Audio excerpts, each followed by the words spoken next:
what are the most common learning difficulties, and in your experience, how did you manage that, or what was your approach towards the students?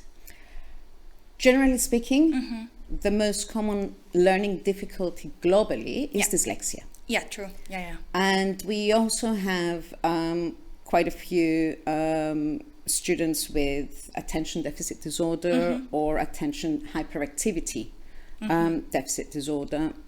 So you get a variety, okay? But for me, there's two things we need to distinguish here. Number one, you walk into a classroom, and if you look at the global statistics, you know that 5%, 10% of the population of a country might be diagnosed with dyslexia. Yeah. That means that if you walk into a class of 30, you might have 3 dyslexic children. True, yeah. And you might have a few more with ADD or ADHD. So pause and think, okay, if I have 5 out of 30 children with a learning difficulty in class, and I've got their nice reports with guidance and everything, how about those who might have not been diagnosed? Yeah, true, yeah.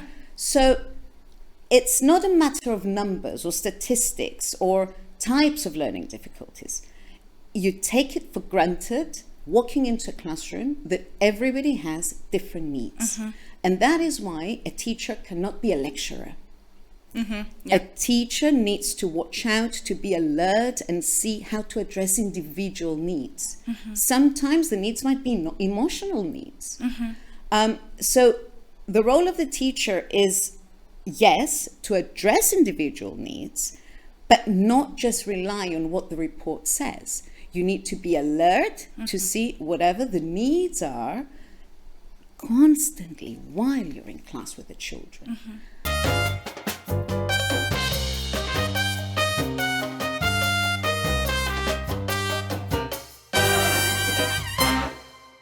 Hello everyone, and welcome to today's podcast, Every Child Can Learn, Building Truly Inclusive Classrooms. Thank you to Podcast Therapy by Unitrust Media for hosting us today. My name is Irini Iacovidou. I am the head of the projects department at the Center of Competence Development Cyprus, or as we call it, COMCY. COMCY is an NGO active in the sphere of diversity, equity, inclusion, and sustainability. At COMCY, we believe that education should be accessible, inclusive, and empowering for everyone. Our vision is to support the development of inclusive and sustainable communities through competence development and participatory education to promote lifelong learning. Today, we are discussing one of the most important topics in modern education: inclusion. How can teachers ensure that every child feels seen, supported, and capable of succeeding, especially students with learning difficulties? Fun fact, it is one of EU's core principles when it comes to education, and to ensure and reinforce inclusive school classrooms. At the same time, what a better way to equip the teachers and the educators with the knowledge, skills, and competences to adjust their teaching based on the student opposite them. One of our projects, Focus, aims at exactly that, preparing foreign language teachers to teach students with learning difficulties through a training course, through gamified tools, and through an online database. To explore this topic, we have today with us Ms. Georgia Klerides, the head of the English department at the GC School of Careers. Thank you so much for joining us. And all I can say is that I'm so happy to have you here and to have this full circle moment, because I was one of your students and now we're here sitting together and discussing such important topics. So thank you so much for coming. Thank you very much for the invitation, Irini. It's always fantastic to meet again with old students, especially the students that we're so proud of. Congratulations on your participation in this project, the initiative you've taken, and it's really a truly interesting topic to explore. Yeah. So I'm really happy to be here. Thank you. And now, just before we go into the nitty-gritty of inclusive classrooms and what are learning difficulties, I want us to address one of the oldest debates in terms of education. Is learning something that every child is capable of, or is it our responsibility as teachers to help them find ways to unlock learning? What do you think? Well, as long as we're not talking about learning disability, which might also affect intelligence, and we're talking about learning difficulties, which do not affect intelligence, then yes, everyone can learn, or at least can learn better every time with a different approach, provided that we adjust our teaching. Yeah. Sometimes students might feel they're blocked. Parents might be desperate. We keep going over this chapter and still my child won't learn it. The teachers might even feel desperate. I keep explaining it and they don't get it. It's simple. We walk into a classroom. We see 24 faces, lovely faces behind the desks. Could be 30, could be 20. They're not a number. Yeah. They have 24 unique ways of learning, and each one of that face happens to be someone else's universe as well. Yeah. So we need to look at the children, each and every little face behind that desk, as someone else's universe. And we need to protect it, because for their families, they are their universe. Oh, that's lovely. And we need to bring out the best of every child, both in their behavior as well as their learning. They need to discover their abilities. Sometimes we all have abilities that we never knew we had, and until we were given the chance to explore those abilities. Yeah. Think of learning difficulties. Okay, can I give you an analogy? Of course, love that. Think of traveling to Paris for the weekend. Okay, you're packing your things, and the one thing you cannot travel without is your hairdryer. Yeah. You need it. You've got crazy hair. You need to take that specific hairdryer with you. You go to Paris, but you cannot plug it into the socket. So what do? Does it mean that the hairdryer is broken? No, it's not. What happens is you need to travel with a universal adapter as well. Wherever you go, if you take your hairdryer with you, take your universal adapter with you as well. And you'll see which side of the adapter will fit best onto the socket so that you can connect it to the hairdryer. True. That's the role of the teacher. The learning is there, the ability is there, the material is there. All they need is to be connected. And suddenly, once you use a universal adapter, your hairdryer will function flawlessly. You'll dry and style your hair. You will have the result you've always wanted anyway. All you needed was just a different adapter. So that's the role of the teacher, to explore different methods that can be used in each case. Everyone learns differently, but they can all learn. Yeah. And there's evidence also backing this theory. Studies by the Yale Center of Dyslexia. They have studied how the brain changes and functions differently once students with dyslexia are taught through a variety of approaches. And they have seen that reading becomes more fluent and more accurate once different approaches are tried out. So it's important to encourage children to develop their own learning styles. First of all, everybody learns in a different way. Yeah, true. But we as teachers need to give them the opportunity to explore different ways of learning. It's a matter of trial and error. So once we get to that point where we assign different kinds of tasks, we encourage them, we guide them. Sometimes we give homework and we say, go home and do it. The question is, how do I do it? So we can guide them. You know what, today, try by doing this. And then eventually, by the time they've reached high school and then later on university, they will have discovered their individual learning styles, which will make learning easier. So the answer is yes, provided there is no disability and there's only learning difficulty. Yes, everyone can learn better.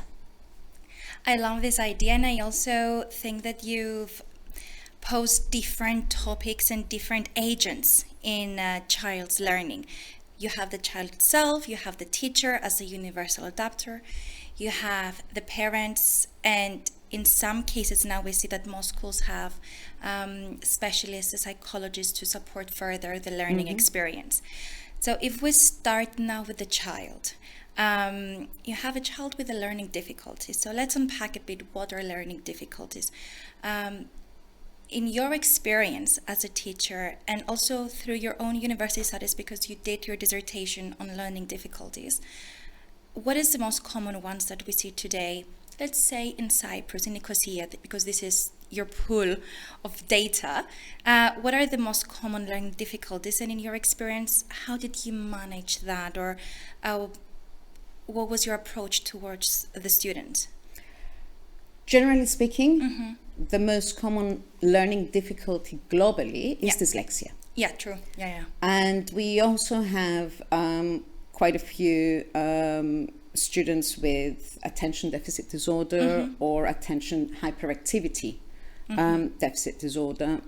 So you get a variety, okay? But for me, there's two things we need to distinguish here. Number one, you walk into a classroom, and if you look at the global statistics, you know that 5%, 10% of the population of a country might be diagnosed with dyslexia. Yeah. That means that if you walk into a class of 30, you might have 3 dyslexic children. True, yeah. And you might have a few more with ADD or ADHD. So pause and think, okay, if I have 5 out of 30 children with a learning difficulty in class, and I've got their nice reports with guidance and everything, how about those who might have not been diagnosed? Yeah, true, yeah. So it's not a matter of numbers or statistics or types of learning difficulties. You take it for granted, walking into a classroom, that everybody has different needs. And that is why a teacher cannot be a lecturer. Yeah. A teacher needs to watch out, to be alert and see how to address individual needs. Sometimes the needs might be emotional needs. So the role of the teacher is, yes, to address individual needs, but not just rely on what the report says. You need to be alert to see whatever the needs are constantly while you're in class with the children.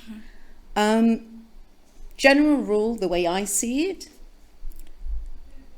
spot a child that seems quite capable in class, can produce the information you've taught effectively orally in spoken language, and then you don't see that ability reflected into their written performance. Instantly, it rings a bell. Start thinking. If ability is not reflected onto the academic attainment, then oops, we might be looking at a specific learning difficulty. It doesn't mean that every time it happens you're talking about a learning difficulty, but keep checking. Give opportunities, wait and see how the child develops, give it a few months, try through different types of assessment to test that, and then eventually, when you are concerned or thinking that maybe, okay, I need to have this child diagnosed, to have a test done, then you can discuss it with the parents or the school counselors and direct them accordingly, guide them accordingly. Perfect. And now when it comes to the actual classroom, so you're in a class, you have to, read a book or teach grammar for that matter, and you see that you have a student who is capable, but you want to bring this capability, this ability to perform into the written test, into the homework. What would be your approach as a teacher to help them reach their full potential? Okay. In the UK, it has been documented that the biggest cause of loss of confidence is dyslexia. Okay. Start from that. Address that. Because the first thing these children lose is their confidence. Build the confidence. When it comes to learning difficulties, since intelligence is not affected, you're dealing with intelligent human beings. You cannot fool them. What they do need is solid evidence of success to build that confidence. Yes. So whatever it is they achieve, whether it's small or big, make a huge deal out of it. You can't just say, well, you will do well. It won't work. They're intelligent enough to know that, you know what, I'm struggling. How can you promise I'll do well? They won't take it seriously. But once they have achieved something, then you can use that as proof of evidence, and that will convince them and start building confidence. You take, you hand back a test to the students. Someone has scored 40 out of 100. Find one specific answer that they did well on. And don't just say you did well on this one. Explain, you know what, this was a great challenge in this question. And you've managed to do well, which means that if you've done well in this section of the exam, you can do well in the other section of the exam. And there, through that evidence of success, you're already improving their confidence, building confidence. It's quite exciting if you think about younger learners, think about younger children. Yeah. You ask them, what do you want to be when you grow up? One day they want to be astronauts, the next day they want to be firemen, the next day they want to be ballerinas or unicorns, for that matter. But there's nothing they don't believe they can achieve. They think they can be good at everything. That's confidence. And creativity. However, as they grow, confidence disappears. Creativity doesn't. Yeah. So work around their creativity and continue sustaining their confidence, not just building it. If they're confident about something, make sure they continue to be confident. They will experience failure at some point. We all did. We all do. Every single day we'll make mistakes. We might be angry with ourselves. It's okay. Get over it. Yeah. Move on. And say, well, yes, it was a struggle well fought. We'll move on. So keep working on that confidence with children. Now, so you said if you have one child, my answer is you don't have one child with a problem in class. True. Even in very academically oriented schools where it's quite competitive to get in, like in our school at the GISA school, we have very thorough filtering of the students who join the school. There's entrance exams and everything. So you know that the vast majority cope academically. It does not mean that there's no learning difficulties. Yeah. You need to accommodate the needs of the students. You need to address them, and they will perform well as long as they have the right support. True. And now I remember when I was a student, I think you were teaching me grammar in the third year. So I was 13 years old. And I just thought that Miss Klerides is just a cheerleader. She's happy and she's confident and she makes me always feel good about myself. But now it's so interesting to see the thought process behind that. Just you are not just this happy-go-lucky cheerleader kind of person. You're trying to help every one of us to maintain this confidence. And yeah, it just makes me a bit emotional. But now if I go back and think about our time together in a classroom, I remember all these stories that you were telling us, our little dances, our little songs that were always linked or accompanied by, you know, infinitive verbs, action verbs, passive voice, and these little things that stayed with us. So now I'm just curious to see if these teaching methods were to address something specific. Of course they are. Always. There's no... You know, it's not an accident. It's not a coincidence. There's just some teachers try to be creative. The truth is you can plan all you want. But yes, first of all, to be a good teacher, you need to be a good actor. But unlike an actor, you cannot rehearse. Yeah. You can prepare. It's improv. But every day is different. Every class is different. You might be teaching exactly the same chapter in 2 different classes, and you teach it in entirely different ways. You need to improvise, and you need to be alert to respond to what you need. First of all, you need to read the room. You need to be able to see what this class can take today. They might be exhausted after a PE lesson, after a test. They might be full of energy after break time. You need to be able to adapt and be flexible in your teaching. Penny Orr, one of the most famous teacher trainers, specifically English language teaching trainer, she says that one of the best ways to teach, the most effective ways to teach, is through games, through storytelling, and images. Okay. Now, it sounds either too simple or too basic. If you just leave it at that, build on it. I can walk into a class and explain and say, you know what? We have action verbs and non-action verbs. Non-action verbs are never used in progressive tenses. So you never put them with an ing at the end. And I can give you notes on it, and I ask you to memorize it. What have I done? I have taught only a fraction of my class. Yes.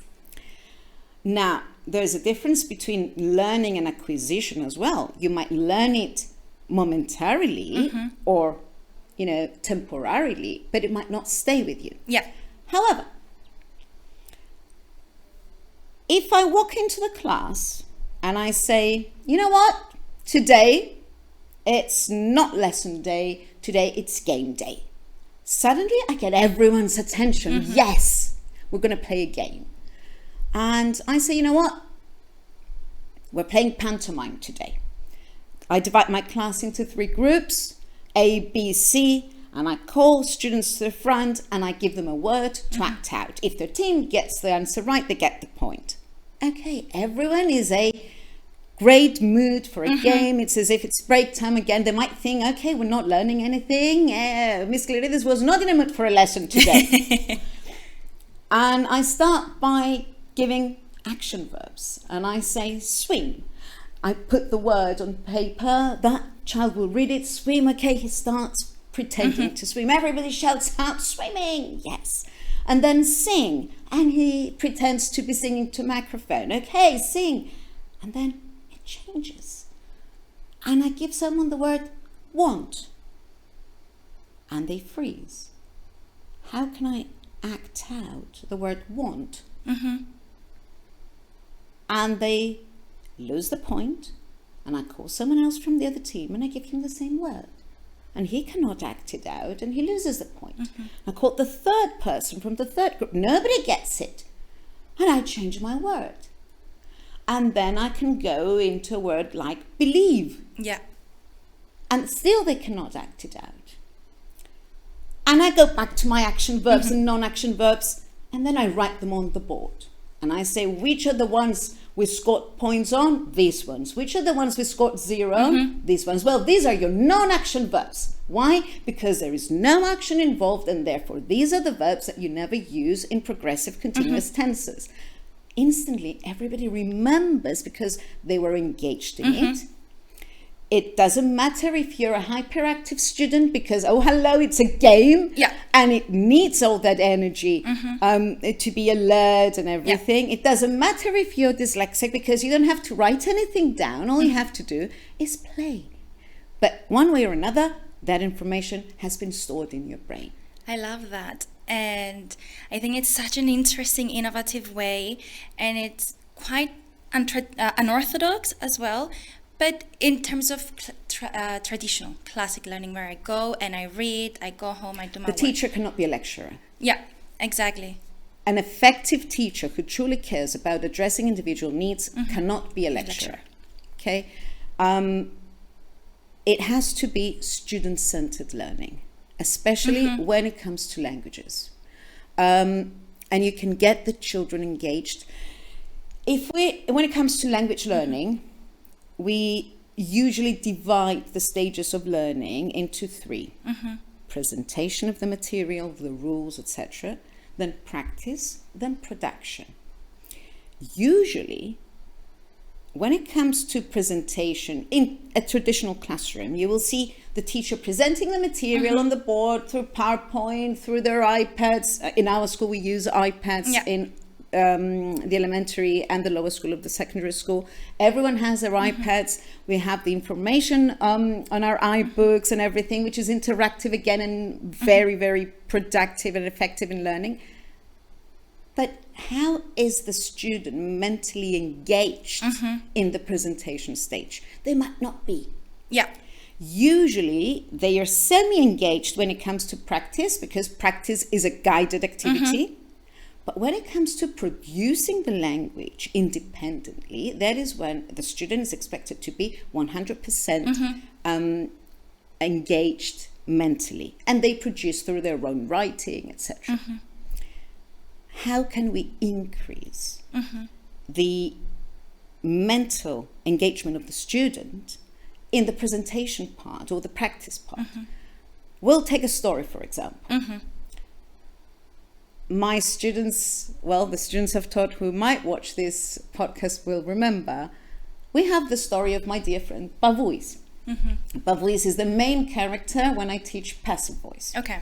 And it's the story of a boy who has always been super bright, exceptionally intelligent, but extremely shy. He grows up to become a scientist, and although he wants his inventions to become famous, he cannot be the center of attention. And then in class, I get the students involved to tell me, what do you think he's invented? So there goes our imagination now. We've activated our imagination. They're trying to think. And then we might say, well, he's invented a vaccination for this disease. Okay. Now it has to go in the news. It's going to make the headlines. Okay. So what are we going to say? If it says Pavouis has invented a vaccine for cancer, he's the center of attention. That's it. He doesn't want that. Off. Yeah. What do we do? Then they start working about writing the headlines. And they are actively involved. And there we're using imagination, we're being creative. And then suddenly we turn it around and we say, you know, this was passive voice. Passive voice is when you don't want the performer of the action to be the center of attention. You want the actual action to be the center of attention. I could easily teach it by explaining the position of the subject and the object. I could easily explain it. It wouldn't mean that they easily understand it. And that's the catch. So now we talked about different methods of teaching, but I just wanted to hear some of your experiences with teaching a student who is hyper-focused or cannot really concentrate. And have you used any methods, any visual aids or games, or just even your own idea of on the spot thinking, maybe I can do this, and it doesn't require any pens or papers or something to put on the screen, to help them learning? For sure. You were there. I was there. Oh gosh. Was it me? No, it wasn't you. But it was, I don't remember, it was a difficult week, and I remember it was a difficult week for the whole class, and I had 2 students in the classroom who were very inattentive. They were drifting off to dreamland during the lesson. There was no way they could ever understand what I was saying or remember it. I don't even think they were listening. And I had to teach the verbs that are always followed by infinitive. Usually I put my slides on the screen. I've got the list of the words down. You've got the words down nowadays on your iPads, etc. Doesn't mean that you're going to go home and sit down and memorize it. How's that effective? But you still need to memorize. You need to memorize. At the end of the day, it's all about remembering the information, retaining the information. So when you set the little dancers in class, that's true. how it started. Yeah. And I remember I had the list there, and I said, everybody, get up. And we got on the chair. It was time to wake you up. And I got you all to stand on your chairs, was it? Yeah. I don't remember the details. And that's when the whole chanting of do, does, did, can, could, shall, should, etc. started. And then I've repeated it for many years in my classes, because it gets them up to stand, stretch, move. And what does that mean? Recharge and refocus. And also remember, I still remember that. And this is how I remember my verbs. Yes. So we hope that you remember at least most of what we teach. But we're not saying that everyone will remember everything we teach. But it is our responsibility to try and help you remember as much as possible.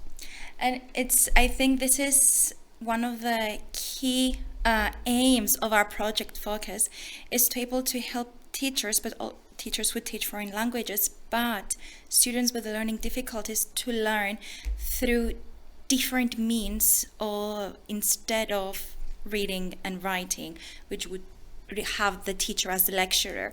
And we have developed some gamified scenarios where you go online and you get immersed into this environment and you play some games while learning.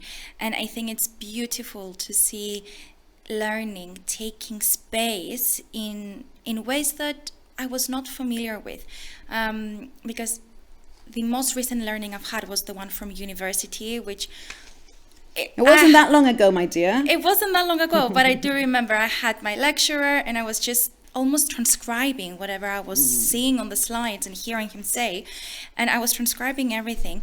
But now if I'm going back, I remember, reenacting something, our little chants, or when I was studying history, we were reenacting some of the plays of Aristophanes, just to have a different concept of learning in these days.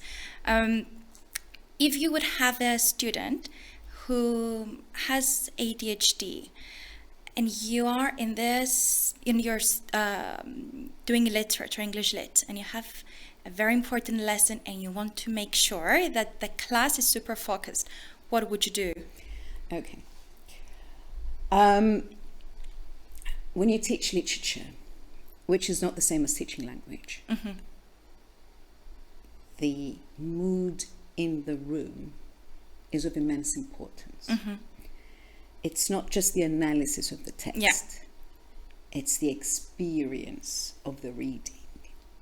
And especially in younger ages, that is even more difficult to achieve, because you want to get them into the mood that is set by the author, and at the same time you want them to reflect on what has been read. Now, number one, I always read out loud. I don't ask my students to do the reading, I do the reading in class. Okay. What might take you 10 minutes to read might take someone else 50 minutes to read. True, yeah. And what you might be able to remember 80% of the chapter you've read, someone else might only remember 10% because of the struggle in reading, or the loss of attention whilst reading. So I always read out loud in class. What does that mean? That means that apart from using my visual sense, I also use auditory senses, which means that I'm sending the information to the brain through two different channels. Eyesight, that is reading the passage, and then the voice of someone reading. Funnily enough, one year I had perhaps the most hyperactive student I've ever taught. An adorable, super cute kid. Always polite, always well-mannered, but hyperactive.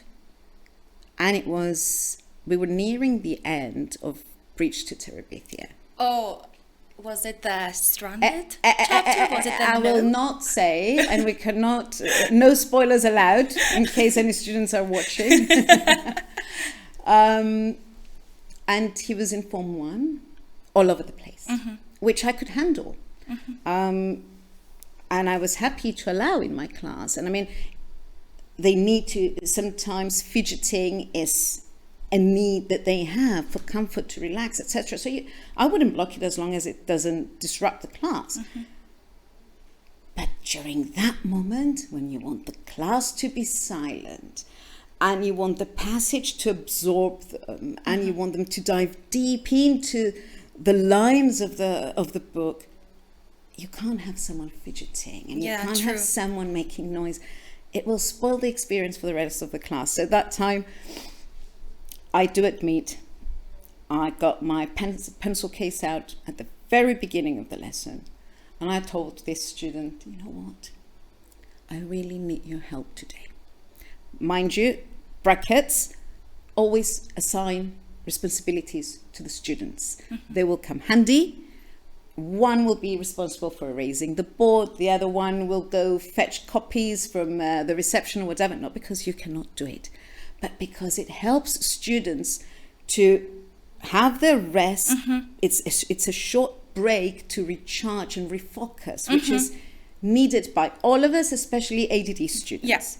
So I asked that student to be my helper that day in the most extreme way one can imagine. I am not too proud of what I asked him to do, even though it was the most effective at the end of the day. And I said to him, because I wanted him to be in class, I wanted him to hear the story. And I said, I'm going to have a meeting in this classroom this afternoon. And there's so many stains on the wall that I am ashamed to ask parents to come and see me in this classroom. Would you be a darling and help me clean up these walls? If I give you this eraser, can you start, rubbing out some of the stains on the wall? 3 erasers later, after having stretched his arms to the top of the wall, he could reach on his tiptoes, and rubbing the bottom of the wall, kneeling down and everything. 3 erasers later, 1 chapter later, we heard his voice again. We did not hear him interrupt at all. But when it was time to speak, it was the time he had to shine. He had focused the most because he found a way to channel his energy, and then he was able to focus mentally. He listened to everything that was read, and then he gave the most precious feedback, heartfelt, mature. His answer was such that almost brought me to tears that day. And you know what? Sometimes, yes, it might sound odd. It doesn't matter as long as it works. Yeah, true. Why did she get that boy to, erase stains from the wall? Because it helped him. And I won't shy about it. I'm being honest. Do whatever works, as long as it doesn't harm anyone. True. But if it works for the child, it works wonders. Yeah. And that's what should matter at the end of the day. Be creative, be resourceful, think about what might work with this particular child. And then, you know what, that day he had his evidence of success. True. And, I am sure that you praise him about his insightful points. I still remember it. So we get the confidence back on, and it's great. And it's nice to see, because now, especially in 2026, we're focusing so much on how can assistive technology help and support and enhance. It does. It does. It does. But you cannot rely entirely on technology. Exactly. And this is why, for me, teachers are one of the most important professions, because at this moment, you relied on your experience, your emotional intelligence to understand what the student needed to be able to succeed in that specific context. And instead of relying on assistive technologies or even asking ChatGPT to help and find ways how to help, you said, you know what, I'm going to do something which is, as you said, a bit odd, a bit outside the box, and it was the most successful method. And I love that. And it's, as much as there is technology, there should be a person teaching our children, should be someone who has been sufficiently trained in not only just teaching their subject matter, but in how to teach. Okay. Technology. It is a blessing. Of course it is. It is a blessing for students with difficulties. It is a blessing for professionals with learning difficulties. Don't forget that students grow up and become professionals one day. True, yeah. And this assistive technology saves a lot of their time, which means what? They have better time management to focus on other parts of their job that would otherwise take a lot longer to complete. So they're also more efficient, not just effective in what they do. I look at our students at the Jesus school. Yes, they all have their iPads in class, and it's a lot easier to become engaged in the lesson. We can ask them to look up specific information online instantly. It's student-centered. Then you get them to talk about it, to present it using their own words. What does that mean? It means that I'm increasing student talking time. Yeah. It means that I'm approaching my lesson in a communicative language learning setting where I will not correct the little errors, but I will let them speak and let them be fluent rather than accurate. Yes, eventually I will focus on accuracy, but they have to be able to say something first before they can say it correctly. Yeah. So it gives you the opportunity to have more student-centered lessons if you use it in such a way. Sometimes either teachers or students rely too much on technology nowadays, which means that they take a step back from their own involvement in the process of learning, which is the one thing we don't need. Yeah. But what we can benefit from is simple things. I have students who have to revise so many chapters before their end of year examinations, and they need to read the literature book again or read the literature notes again. It is a lot easier nowadays with the technology. Yeah. You can simply take a picture of your notes, put it on AI, post it on AI, ask it to read it to you. Instantly, you have the information being reported to your brain through your auditory senses as well. Multisensory approach is generally very effective. Yeah. You can be looking at your notes, listening to them at the same time. If you have a question, you can ask AI about the specific detail. It is definitely assistive. Now, needless to say, multimedia that comes through technology. Again, it helps them form images of the material they're being taught. It really helps, and it helps save time. So yes, do include it, but monitor it. Yes. The fact that our students have their iPads and they have their iBooks, which means that they have access to that information straight away. It helps them immensely, and they can copy and paste and ask questions about that. What we sometimes forget as teachers is to explain to them how to use technology. Yeah. I know of a number of colleagues of mine who spend time in class explaining to the students how to use AI, because you can either allow technology to make you dumb because it's thinking for you, or you can use it as a tool to enhance your learning. So show to your students how to use it. For example, I might be teaching sentence openers, and I might be teaching essay writing, and I say, you know what, use interesting sentence openers, which I taught a month ago, but you don't remember. Yeah. And I say, okay, go onto chat right now while you're in class, go open AI and ask him to write interesting openers for this topic, and these are your topic sentences. It generates a number of openers.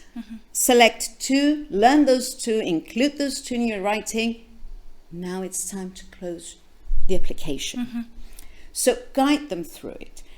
Teach students to use the technology as a tool that enforces learning and does not weaken it. Yes. Okay.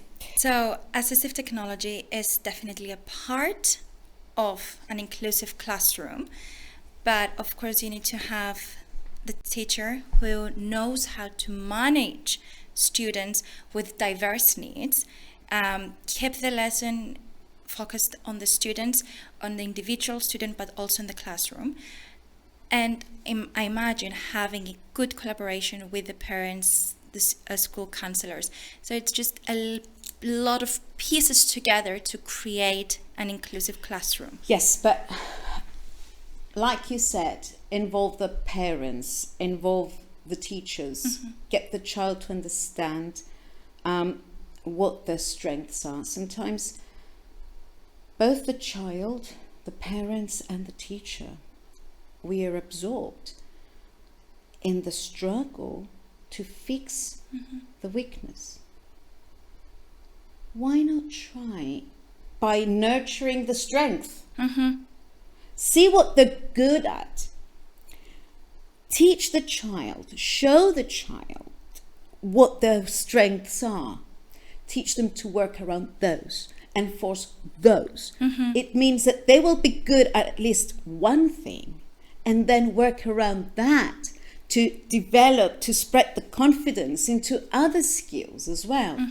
And the teachers, not all teachers have equal opportunities in their classrooms.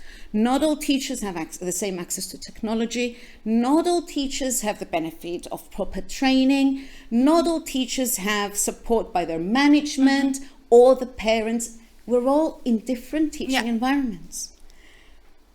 But there's a few things that require no training. They require no resources, as long as you are resourceful yourself. You're writing notes for your students. You're preparing slides and PowerPoints and this and that. Adjust your fonts in a way that will at least address the needs and accommodate the needs of dyslexic students. Use Arial fonts. Use double spacing. Use letter sizing 12 to 14. Use a nice black background. What you've got here actually is ideal for a dyslexic learner. It's not hard to have a blue text box behind a passage, even in a test. And they love coloured copies. They might cost a bit more, but they love it. If you cannot afford to do it as a school, well, on your PowerPoints, use a blue text box and write using Arial fonts, for example. In class, try to create images in the mind of the students. Bring visuals in. Even a short video might help them recharge, refocus, and also understand better. The most daunting activity for students is reading comprehension. And yes, AI does help, but they don't have access to AI when they're being tested. True, and they shouldn't. Teach them the tricks, or at least prepare tasks that activate their schemata. Now I'm using a bit of terminology here. Let me explain. Schemata is your stored information in your brain, like your knowledge, background knowledge of the world. And you give them a passage about a lighthouse, for example. Put a picture of a lighthouse. That will help awaken the stored information so that there is some connection between that information and the passage, so that they can engage better and then interpret the information that's written.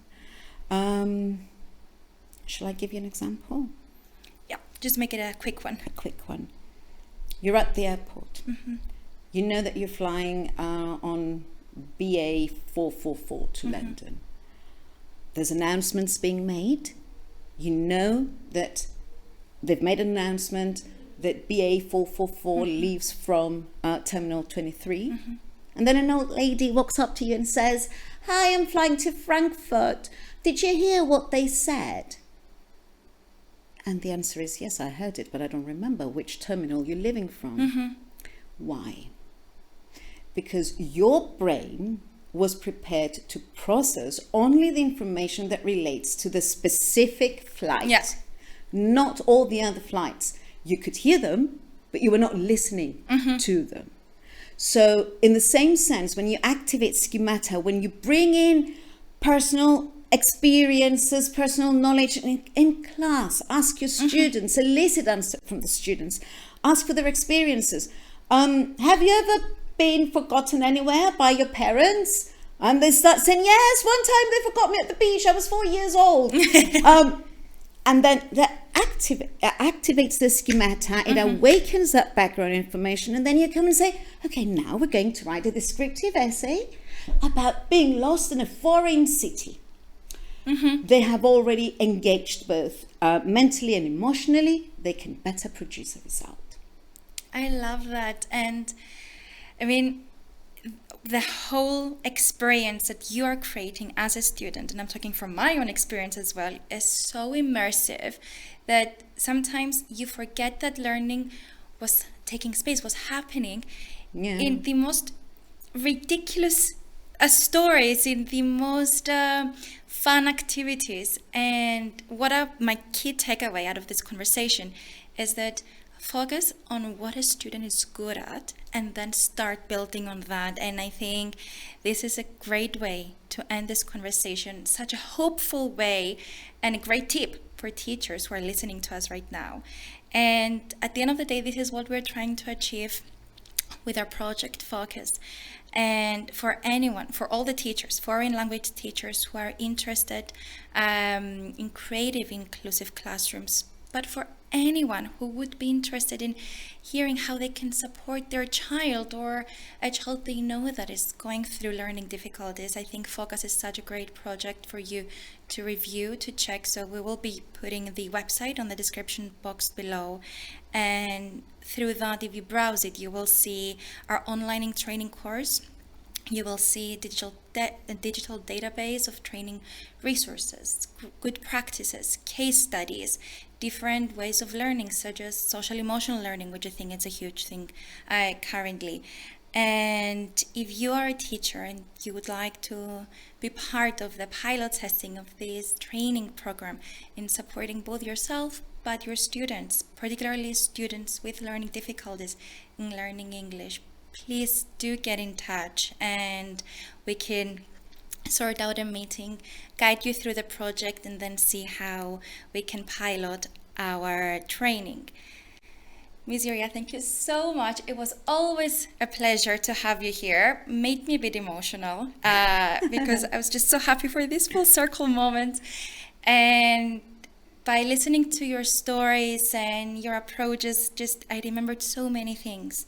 And then it falls into place. Yes, everything just falls. You understand all there the was pieces. a reason I'm like, behind everything. There is a method to your madness. And thank you so much, and to everyone as well who's watching, listening, hearing our podcast, and hopefully we will help make a change with the project and with just something for all teachers to remember. Whatever is effective teaching for students with learning difficulties is effective teaching for everyone in your classroom. True. So do try out different approaches. Try to learn more about what methods you could bring into your classrooms. And then you're helping everyone, not just the ones with learning difficulties. True. Thank you so much. It's been an absolute pleasure catching up again after so many years. Thank you, and good luck with the project. Thank you so much, and thank you everyone. Have a great day ahead.